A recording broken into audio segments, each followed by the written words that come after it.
T'as beau le neige. Olé! Salut les wargolfers, donc bonjour à tous, bonjour à toutes. Salut. Nous sommes au golf de Margaux en compagnie de Florent Alès et aujourd'hui dans cette petite vidéo pour les approches, on va vous expliquer comment gérer et mieux appréhender finalement les lails pauvres. Alors Flo, est-ce que tu peux nous expliquer ce qu'est un lail pauvre? Un lail pauvre, ça va être un lail où on a très peu, voire pas du tout d'herbe sous la balle pour pouvoir faire glisser le club et ainsi permettre à la balle de se lever.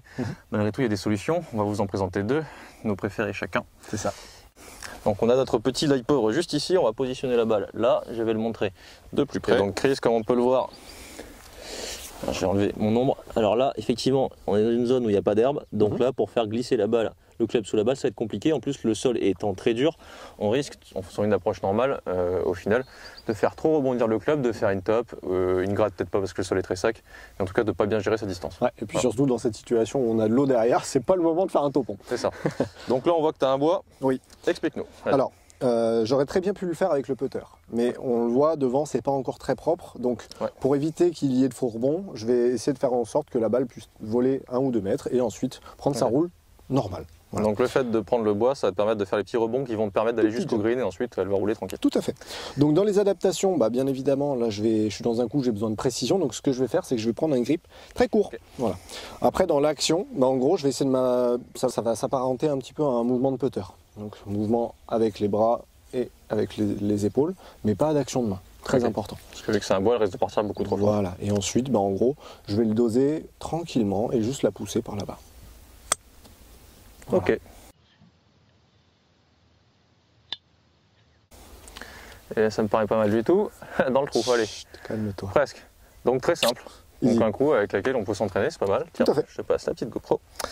Et toi Flo, tu aurais donc une solution à nous proposer aussi? Ouais, moi j'ai un 56 degrés, donc j'ai pas pris un bois. Moi je vais essayer de la faire lever quand même parce que de temps en temps, même si on a un lail pauvre, malgré tout, on doit quand même la lever. Malheureusement, là dans cette situation-là, je pense que j'aurais pris le putter ou quelque chose qui s'apparente à un club très fermé.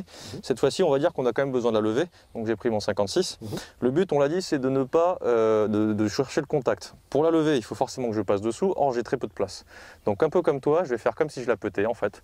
Donc si je veux la putter, qu'est-ce que je vais faire? Je vais essayer de prendre mon club un peu plus bas et je vais me mettre très vertical. C'est-à-dire que je ne vais pas poser le club au sol à plat, je vais venir le poser plutôt sur la pointe. D'accord. Voilà. Donc ça s'apparente à une posture de putting et comme toi je vais faire un geste de putting en venant simplement glisser sur le sol. Vu que je vais toucher avec la pointe sur le sol, je ne risque pas de faire de gratte. Okay. Donc là, je me positionne, je fais un mouvement de putting. Évidemment, vu que j'ai un 56, il va falloir que je mette quand même de la vitesse. Voilà. Allez, il y en a une des deux qui est rentrée? Non, un peu courte. Bon, c'est pas trop mal. C'est clair. Donc, comme vous avez pu le voir avec Chris, on a deux techniques différentes. Le résultat était quasiment le même.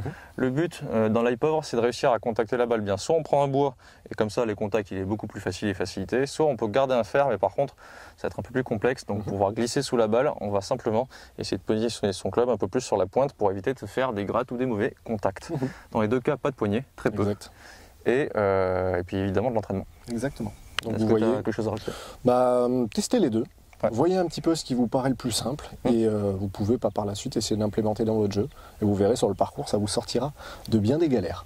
Ouais. Et puis dites-nous en commentaire ce que vous en avez pensé, si vous l'avez essayé.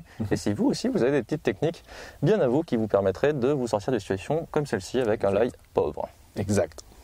Salut. Ciao, ciao.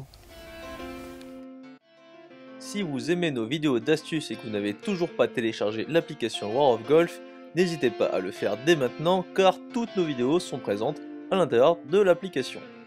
A bientôt.